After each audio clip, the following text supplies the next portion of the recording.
Hello friends, welcome to GK mind game. ಪ್ರಶ್ನೆಗಳ ಸಂಪೂರ್ಣ ಮಾಹಿತಿಗಾಗಿ ವಿಡಿಯೋನ ಎಲ್ಲೂ ಸ್ಕಿಪ್ ಮಾಡದೆ ಕಂಪ್ಲೀಟಾಗಿ ನೋಡಿ. ಇವತ್ತಿನ ಪ್ರಶ್ನೆಗಳಲ್ಲಿ ಮೊದಲನೇ ಪ್ರಶ್ನೆ, ಅಧಿಕ ರಕ್ತದೊತ್ತಡದಿಂದ ದೇಹದ ಯಾವ ಅಂಗ ಹಾನಿಗೊಳಗಾಗುತ್ತದೆ?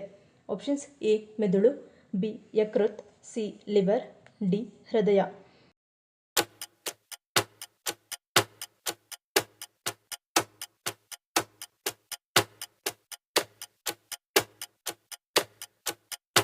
ಸರಿಯಾದ ಉತ್ತರ ಆಪ್ಷನ್ ಎ ಮತ್ತು ಡಿ. ಅಧಿಕ ರಕ್ತದೊತ್ತಡ ಅಥವಾ ಅಧಿಕ ರಕ್ತದೊತ್ತಡವು ಸಾಮಾನ್ಯ ವೈದ್ಯಕೀಯ ಸ್ಥಿತಿಯಾಗಿದ್ದು, ಇದರಲ್ಲಿ ರಕ್ತದ ಹರಿವಿನ ದೀರ್ಘಾವಧಿಯ ಬಲವು ಹೃದಯ ರಕ್ತನಾಳದ ವ್ಯವಸ್ಥೆಯನ್ನು ಹಾನಿ ಮಾಡುವಷ್ಟು ಅಧಿಕವಾಗಿರುತ್ತದೆ. ಈ ಸ್ಥಿತಿಯು ಹೃದಯ ರಕ್ತನಾಳದ ಅಥವಾ ಹೃದ್ರೋಗ, ಹೃದಯ ವೈಫಲ್ಯ ಮತ್ತು ಹೃದಯಾಘಾತದಂತಹ ಮಾರಣಾಂತಿಕ ಆರೋಗ್ಯ ತೊಡಕುಗಳ ಹಿಂದೆ ಪ್ರಮುಖ ಅಪರಾಧಿಯಾಗಿರುತ್ತದೆ. ಅಷ್ಟೇ ಅಲ್ಲದೆ, ಅಧಿಕ ರಕ್ತದೊತ್ತಡವು ಮೆದುಳಿನಂತಹ ಇತರ ಪ್ರಮುಖ ಅಂಗಗಳ ಮೇಲೆ ಪರಿಣಾಮ ಬೀರುತ್ತದೆ. ಎರಡನೇ ಪ್ರಶ್ನೆ, ಪುರಾಣಗಳ ಪ್ರಕಾರ ಯಾರನ್ನು ಗುಡಾಕೇಶ ಎಂದು ಕರೆಯಲಾಗುತ್ತಿತ್ತು? Options: A Duryodhana, B Arjuna, C Ravana, D Bhima.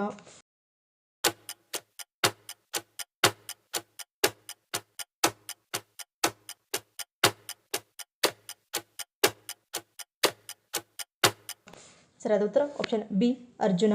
ಪುರಾಣಗಳ ಪ್ರಕಾರ ಅರ್ಜುನನನ್ನು ಗುಡಾಕೇಶ ಎಂದು ಕರೆಯಲಾಗುತ್ತದೆ, ಏಕೆಂದರೆ ಇವನು ನಿದ್ದೆಯನ್ನು ಗೆದ್ದಿದ್ದನು. ಅರ್ಜುನ ಹಲವಾರು ದಿನಗಳ ಕಾಲ ನಿದ್ದೆ ಮಾಡದೇ ಇರಬಲ್ಲವನಾಗಿದ್ದನು. ಮೂರನೇ ಪ್ರಶ್ನೆ, ಮಾನವನ ಹೊಟ್ಟೆಯಲ್ಲಿ ಯಾವ ಆಮ್ಲ ಕಂಡುಬರುತ್ತದೆ? Options: A citric, B hydrochloric, C sulphate, D amino.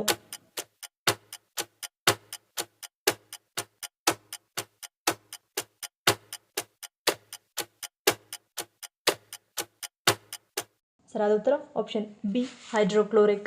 ಮಾನವನ ಹೊಟ್ಟೆಯಲ್ಲಿ ಹೆಚ್ಚಾಗಿ ಕಂಡುಬರುವ ಆಮ್ಲ ಹೈಡ್ರೋಕ್ಲೋರಿಕ್ ಆಸಿಡ್. ಈ ಆಮ್ಲ ಹೊಟ್ಟೆಯನ್ನು ಕರಗಿಸುವ ಸಾಮರ್ಥ್ಯವನ್ನು ಹೊಂದಿದೆ. ಅದಕ್ಕೆಂದು ಹೊಟ್ಟೆಯ ಒಳಗಿನ ಭಾಗದಲ್ಲಿ ಸಿಂಬಳದ ಪದರವನ್ನು ಹೊಂದಿರುತ್ತದೆ. ಅದಕ್ಕಾಗಿಯೇ ಹೊಟ್ಟೆಗೆ ಈ ಆಮ್ಲವಿನಿಂದ ಯಾವುದೇ ರೀತಿಯ ಹಾನಿಯಾಗುವುದಿಲ್ಲ. ನಾಲ್ಕನೇ ಪ್ರಶ್ನೆ, ಏನು ಮಾಡುವುದರಿಂದ ದೇಹದ ದಣಿವು ಸೇರಿದಂತೆ ಮೈಕೈ ನೋವನ್ನು ಸುಲಭವಾಗಿ ಪರಿಹರಿಸಿಕೊಳ್ಳಬಹುದು? ಆಪ್ಷನ್ಸ್: ಎ ಉಪ್ಪು ನೀರಿನ ಸ್ನಾನ, ಬಿ ಶಾಖ, ಸಿ ವ್ಯಾಯಾಮ, ಡಿ ಪ್ರಾಣಾಯಾಮ.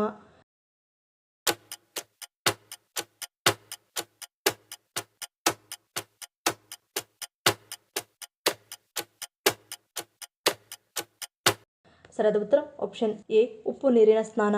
ನಾವು ಸ್ನಾನ ಮಾಡುವ ನೀರಿಗೆ ಅರ್ಧ ಚಮಚದಷ್ಟು ಉಪ್ಪನ್ನು ಬೆರೆಸಿ ಸ್ನಾನ ಮಾಡುವುದರಿಂದ ಇದು ಮೈಕೈ ನೋವು, ಸೊಂಟದ ನೋವು, ಆಯಾಸ ಸೇರಿದಂತೆ ನಮ್ಮ ಸ್ಟ್ರೆಸ್ ಅನ್ನು ಕಡಿಮೆ ಮಾಡುವುದರ ಜೊತೆಗೆ ಉತ್ತಮ ನಿದ್ರೆಗೆ ಸಹಾಯ ಮಾಡುತ್ತದೆ. ಐದನೇ ಪ್ರಶ್ನೆ, ವಿಶ್ವದ ಅತಿ ದೊಡ್ಡ ಗುಹೆ ಯಾವ ದೇಶದಲ್ಲಿದೆ? Options: A Sri Lanka, B Bharat, C Vietnam, D Japan.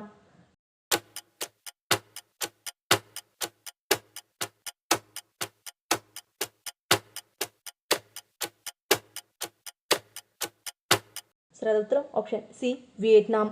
ವಿಶ್ವದ ಅತಿ ದೊಡ್ಡ ಗುಹೆ ವಿಯೆಟ್ನಾಂನಲ್ಲಿದೆ ಮತ್ತು ಅದು ತನ್ನದೇ ಆದ ನದಿ, ಕಾಡು ಮತ್ತು ಹವಾಮಾನವನ್ನು ಹೊಂದಿದೆ. ಆರನೇ ಪ್ರಶ್ನೆ, ನಮ್ಮ ದೇಹದ ರಕ್ಷಣಾ ವ್ಯವಸ್ಥೆಯ ಪ್ರಮುಖ ಭಾಗವಾಗಿ ಯಾವುದು ಕಾರ್ಯವನ್ನು ನಿರ್ವಹಿಸುತ್ತದೆ? ಆಪ್ಷನ್ಸ್: ಎ ಚರ್ಮ, ಬಿ ಕೂದಲು, ಸಿ ಉಗುರು, ಡಿ ಹಲ್ಲುಗಳು.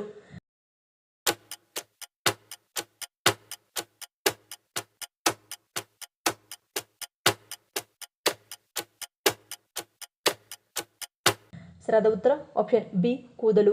ಮೂಗಿನಲ್ಲಿ 2 ರೀತಿಯ ಕೂದಲು ಬೆಳೆಯುವುದು ದೇಹದ ಪ್ರಮುಖ ಕಾರ್ಯವನ್ನು ನಿರ್ವಹಿಸಲು. ಇಲ್ಲಿ ಉದ್ದನೆ ಬೆಳೆಯುವ ಕೂದಲನ್ನು ವೈಬರಿಸೈ ಎಂದು ಕರೆಯಲಾಗುತ್ತದೆ.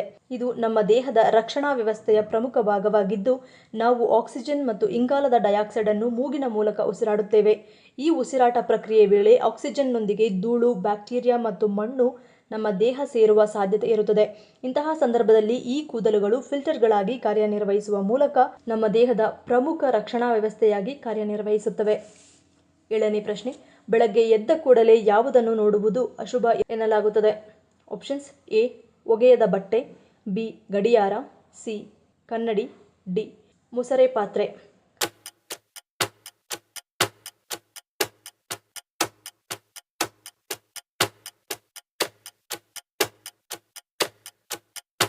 ಸರಿಯಾದ ಉತ್ತರ ಆಪ್ಷನ್ ಸಿ ಮತ್ತು ಡಿ ಕನ್ನಡಿಯು ರಾತ್ರಿ ಇಡೀ ನಕಾರಾತ್ಮಕ ಶಕ್ತಿಯನ್ನು ತನ್ನತ್ತ ಆಕರ್ಷಿಸುತ್ತದೆ.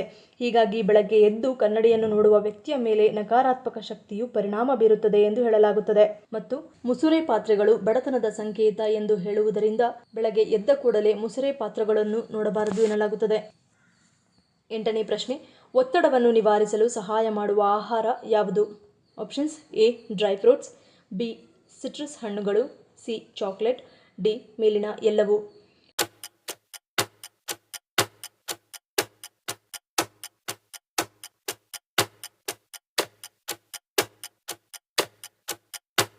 ಸರಿಯಾದ ಉತ್ತರ ಆಪ್ಷನ್ ಡಿ ಮೇಲಿನ ಎಲ್ಲವೂ.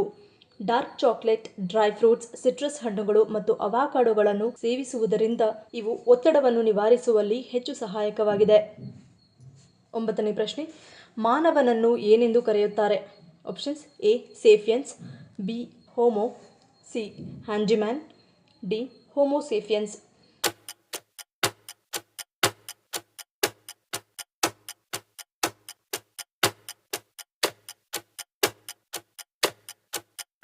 ಸರಿಯಾದ ಉತ್ತರ ಆಪ್ಷನ್ ಡಿ ಹೋಮೋಸೇಪಿಯನ್ಸ್. ಮನುಷ್ಯರನ್ನು ಹೋಮೋಸೇಪಿಯನ್ಸ್ ಅಂದರೆ ಸಮಂಜಸ ವ್ಯಕ್ತಿ ಎಂದು ಕರೆಯುತ್ತಾರೆ. ನಾವು ಹೋಮೋ ಕುಲ ಮತ್ತು ಸೇಪಿಯನ್ಸ್ ಜಾತಿಗೆ ಸೇರಿದವರಾದದ್ದರಿಂದ ನಮ್ಮನ್ನು ಹೋಮೋಸೇಪಿಯನ್ಸ್ ಎಂದು ಕರೆಯಲಾಗುತ್ತದೆ. 10ನೇ ಪ್ರಶ್ನೆ, ಯಾವುದನ್ನು ಕುಡಿಯುವುದರಿಂದ ಹೃದಯಾಘಾತವಾಗುವ ಸಾಧ್ಯತೆಯನ್ನು ಅತಿ ಹೆಚ್ಚು ಕಡಿಮೆಯಾಗಿಸುತ್ತದೆ?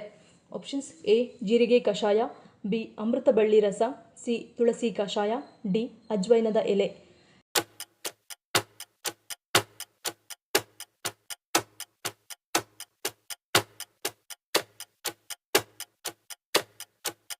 ಸರಿಯಾದ ಉತ್ತರ ಆಪ್ಷನ್ ಎ ಜೀರಿಗೆ ಕಷಾಯ. ಕಪ್ಪು ಜೀರಿಗೆಯನ್ನು ಆಗಾಗ ಸೇವಿಸುವವರಲ್ಲಿ ಹಾರ್ಟ್ ಅಟ್ಯಾಕ್ ಆಗುವ ಸಾಧ್ಯತೆ ಅತಿ ಕಡಿಮೆ ಎಂದು ಹೇಳಲಾಗುತ್ತದೆ. ಕಪ್ಪು ಜೀರಿಗೆಯಲ್ಲಿರುವ ಥೈಮೋಕ್ವಿನನ್ ಎಂಬ ಅಂಶ ನಮ್ಮ ರಕ್ತವನ್ನು ಹೆಪ್ಪುಗಟ್ಟದಂತೆ ನೋಡಿಕೊಳ್ಳುವುದರ ಜೊತೆಗೆ ಹೃದಯಕ್ಕೆ ಪರಿಣಾಮಕಾರಿಯಾಗಿ ಕೆಲಸ ಮಾಡಲು ಆಮ್ಲಜನಕಯುಕ್ತ ರಕ್ತದ ನಿರಂತರ ಪೂರೈಕೆಯನ್ನು ಒದಗಿಸುತ್ತದೆ.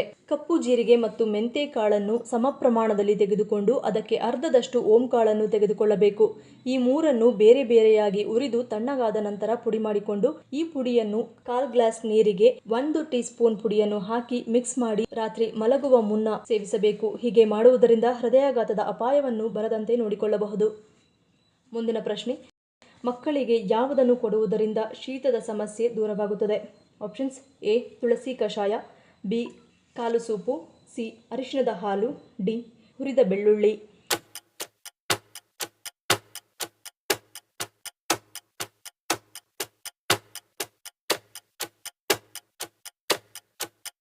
ಸರಿಯಾದ ಉತ್ತರ ಆಪ್ಷನ್ ಸಿ ಅರಿಶಿಣದ ಹಾಲು. ಹಾಲಿಗೆ ಸ್ವಲ್ಪ ಪ್ರಮಾಣದಲ್ಲಿ ಕಾಳು ಮೆಣಸು, ಶುಂಠಿ ಮತ್ತು ಅರಿಶಿಣವನ್ನು ಹಾಕಿ ಚೆನ್ನಾಗಿ ಕುದಿಸಿ ಇದಕ್ಕೆ ಬೆಲ್ಲ ಅಥವಾ ಸಕ್ಕರೆಯನ್ನು ಸೇರಿಸಿ ಸ್ವಲ್ಪ ಪ್ರಮಾಣದಲ್ಲಿ ಕೊಡುವುದರಿಂದ ಮಕ್ಕಳಲ್ಲಿ ಆಗಾಗ ಕಾಡುವ ಶೀತ ಮತ್ತು ಜ್ವರದ ಸಮಸ್ಯೆಗಳು ದೂರವಾಗುತ್ತವೆ. ಮುಂದಿನ ಪ್ರಶ್ನೆ, ಮೈಸೂರನ್ನು ಕರ್ನಾಟಕವೆಂದು ನಾಮಕರಣ ಮಾಡಿದಾಗ ಇದ್ದ ಅರಸರು ಯಾರು? Options: A Nalvadi Krishnaraja Wodeyar, B Chikkadevaraja Wodeyar, C Timmaraja Wodeyar, D Devaraja Wadiyar.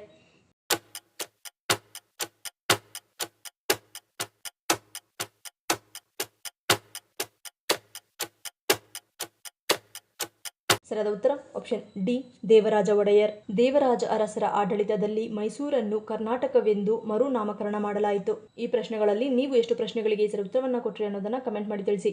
ಈ ವಿಡಿಯೋ ನಿಮ್ಗೆ ಇಷ್ಟ ಆಗಿದ್ರೆ ಮರೀದೆ ಲೈಕ್ ಮಾಡಿ, ಶೇರ್ ಮಾಡಿ, ಸಬ್ಸ್ಕ್ರೈಬ್ ಮಾಡಿ. ನನ್ನ ಚಾನಲ್ನ ಇನ್ನೂ ಸಬ್ಸ್ಕ್ರೈಬ್ ಮಾಡಿದೆ ಹಾಗೆ ವಿಡಿಯೋಸ್ ನೋಡ್ತಿದ್ರೆ ಪ್ಲೀಸ್ ಸಬ್ಸ್ಕ್ರೈಬ್ ಮಾಡಿ, ಸಪೋರ್ಟ್ ಮಾಡಿ. ಮತ್ತೊಂದು ಇಂಟ್ರೆಸ್ಟಿಂಗ್ ವಿಡಿಯೋದೊಂದಿಗೆ ಸಿಗ್ತೀನಿ. Until love you all, take care.